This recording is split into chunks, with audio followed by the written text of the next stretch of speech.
You know, the material you flagged, wow, it really pulls you in. Yeah. We're looking at this incredible collision happening down in Hyderabad. Yeah. You've got Tollywood royalty, this like really unpredictable world of real estate, and then the intense gaze of financial crime investigator. It really does feel like something out of a thriller, doesn't it? It does. And what you've gathered, it really zeroes in on the Enforcement Directorate, the ED, and their decision, their summons for Mahesh Babu. A massive star. Huge. A cinematic icon in Telugu film being called in April 27th, 2025.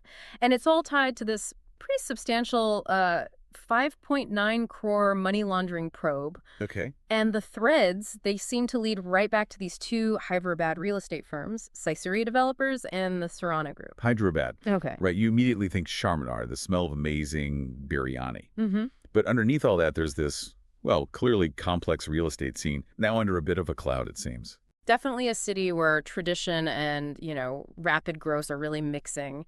And yeah, the property market seems to be a real focal point here. So our mission, then, for this deep dive is to really peel back the layers, to get to the heart of what's actually going on beyond just the headlines, Exactly. Because you just feel there's more to it than just celebrity gets summons. There has to be.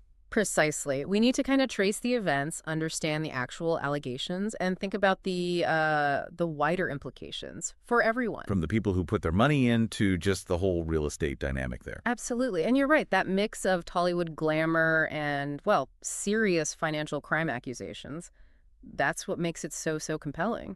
Okay, so let's start untangling this real estate side of things. Surya Developers, Surana Group, these are the names drawing the ED's attention. What exactly are they accused of? Sounds like more than just bad business deals. Well, the allegations, based on what we know, they paint a really troubling picture. It looks like deceptive practices, essentially defrauding people wanting to buy homes. How? The main thing seems to be selling the same plots of land to multiple different buyers. Wow. Okay. Yeah. Imagine the mess that creates, the legal fights, the distress, and on top of that, they apparently collected huge advance payments from buyers. But didn't finish the projects. Exactly. Yeah. Promised developments that just never happened. Yeah. It's like selling tons of tickets for a huge concert, collecting all the money, and then never actually building the stadium. That's just a massive breach of trust. Hits people right where they live, literally. And the authorities, they reacted strongly. Raids were conducted. They did. April 16th, 2025, the ED raided 4 different spots in Hyderabad, all linked to these two companies. And what did they find? Well, that's where it gets really interesting. They found 74.5 lakh in unaccounted cash. 74.5 lakh? Okay. Which is significant itself. But then they also seized documents, and these documents reportedly point to something like 100 crore in cash transactions. 100 crore? Yeah, without proper records. That just blows the scale wide open, doesn't it? It really does. I mean, 100 crore. Yeah. You could buy a small island with that. Or maybe a lifetime supply of Halim. I don't know. Oh, right. Just shows the potential scale of these financial irregularities. So 100 crore in undocumented cash. Alarms are definitely going off. What's the legal basis for the ED stepping in like this? They can't just raid places, right? No, definitely not. Their action is rooted in the Prevention of Money Laundering Act, the PMLA from 2002. Right. That law is specifically designed to tackle, making dirty money look clean.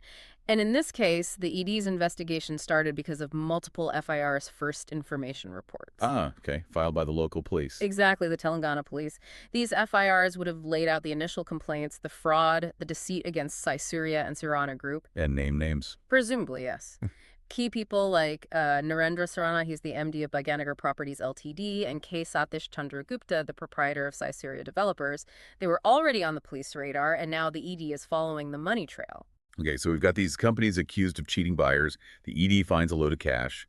Now bring in Mahesh Babu, huge star, like you said. How does he get pulled into this whole messy situation? Why him specifically? Well, his connection comes from being a brand ambassador for projects linked to both Surya Developers and the Surana Group. Ah, okay.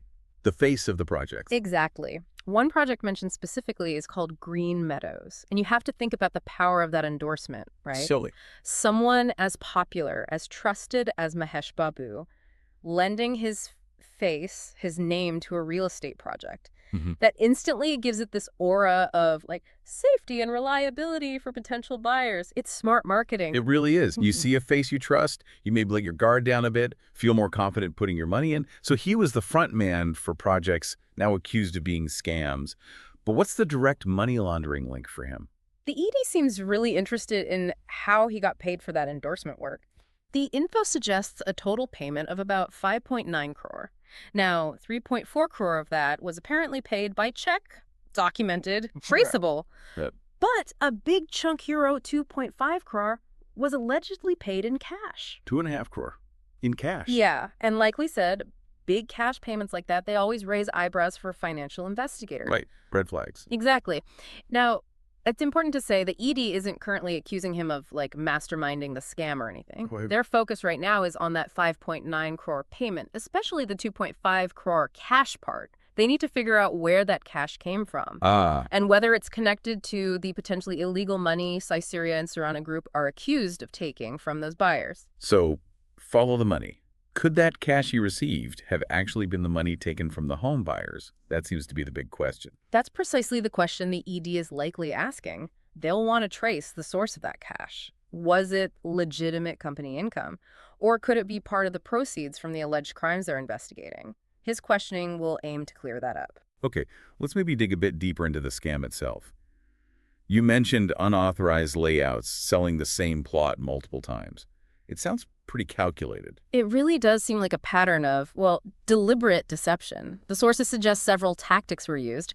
Unauthorized layouts basically selling plots where they didn't even have the proper legal approvals. Like selling swampland, almost. Kind of. Selling something you don't have the right to sell. And then that awful practice of selling the exact same plot to different people. Just imagine the chaos, the heartache. Unbelievable, right? Each buyer thinking they own it, and then the legal nightmare that follows. It's just horrible. People put their life savings into these things, hoping for a home, an investment. And then find out the ground beneath their feet isn't even theirs, or belongs to 3 other people. It's unconscionable. Yeah. And to make it worse, these companies also apparently made false promises about getting registrations done, developing infrastructure, roads, water, basic stuff. Which never happened. Never materialized. It's like ordering a pizza with everything on it, paying for it, and just getting the empty box. The promise was there, the money was taken, but the actual product, nope. Wow. That's a good analogy. And the heavy use of cash transactions. That looks like a way to muddy the waters, right? Make it harder to track where all that money actually went. And the people hurt by this. Yeah. They're not big corporations, are they? No, not at all. The victims seem to be regular folks. Professionals like software engineers, retirees, families trying to build a future, people who invested based on trust. Trust amplified by seeing Mahesh Babu's face associated with it. Undoubtedly. That endorsement likely played a big role for many.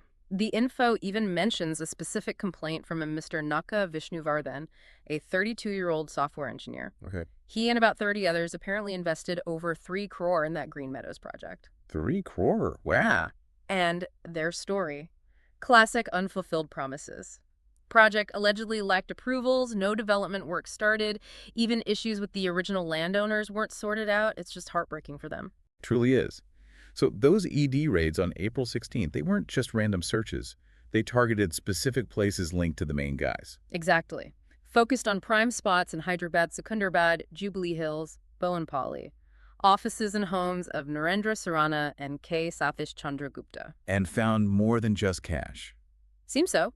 Reports mention evidence of hawala transactions, those informal, often underground ways of moving money. Right. Outside the banking system. Yeah. Plus forged documents and more evidence backing up the stories of the people who were cheated. It all points to a pretty sophisticated scam operation. And that 74.5 lakh cash seizure, you think that's just scratching the surface? It feels that way, doesn't it? Given the alleged scale, that 100-core figure floating around from the documents, the cash they found in the raids is probably just a fraction. So where's the rest? Well, the suspicion is likely that they used things like shell companies, fake businesses basically, and lots of cash deals to hide where the money came from and where it ended up. It really highlights the power of celebrity endorsements, though, doesn't it?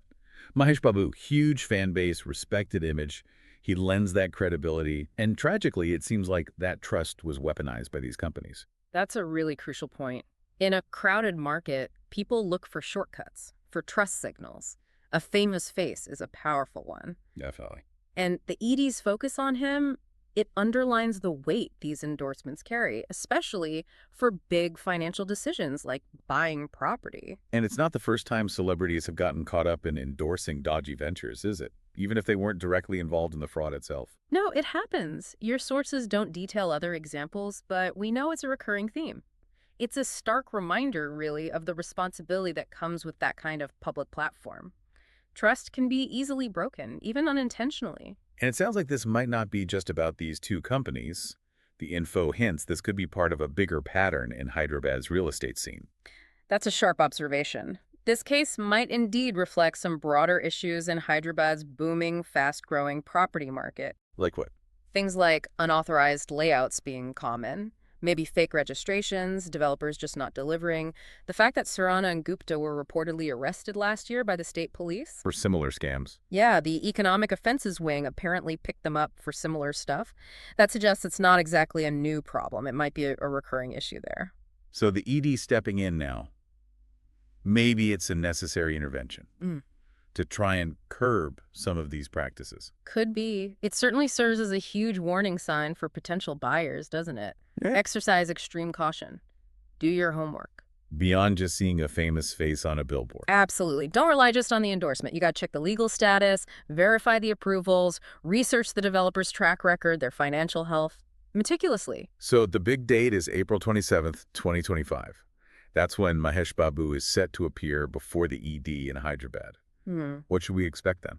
Well, given his profile, expect a lot of media attention. He'll definitely have his legal team with him. The ED officials will likely question him in detail about the endorsement deal, the payments, especially that cash component, and crucially, what he knew, if anything, about how these companies operated. It's still basically a fact-finding mission for the ED at this point. Primarily, yes. They need to gather information from him. And the outcome, completely up in the air. Totally. It really depends on what he tells them and what other evidence the ED has or might find. Could range from him being cleared entirely to, well, finding more complications that involve him more directly. We just don't know yet. Quite the contrast to his day job, isn't it? I saw a mention of him working on a big jungle adventure movie. Yeah. With SS Rajamouli. Yeah. And Priyanka Chopra, Prithviraj Sukumaran too, I think. Planning high-octane boat sequences around May or June. Talk about dramatic irony. That's High-stakes legal drama versus high-stakes movie action. It really highlights how unpredictable life can be, even for major stars whose lives seem so planned out. So as we wrap up this deep dive, what are the main takeaways? What should listeners keep in mind from this whole situation? I think two main things. First, for anyone buying property. Trust, but verify. Seriously. Celebrity endorsements are marketing. They are not a substitute for doing your own thorough checks. Check approvals, registrations, the developer's history. All of it. Be proactive. Second, for celebrities themselves, or anyone with a public platform, really, vet who you associate with carefully. The potential financial gain versus the potential legal and reputational hit. Exactly. It's a serious calculation they need to make. Yeah, this is definitely way more than just celebrity news, isn't it? It really puts a spotlight on trust, accountability, the need for transparency, especially in sectors like real estate. Precisely. And with Mahesh Babu's ED appearance coming up, this story is clearly not over. We could see more significant developments soon. It really leaves you thinking, doesn't it? What does a case like this really tell us about how celebrity culture and our financial systems intertwine? And maybe more importantly, how do we navigate all that complexity, protect ourselves better? It's a question that goes way beyond just Hyderabad, I think.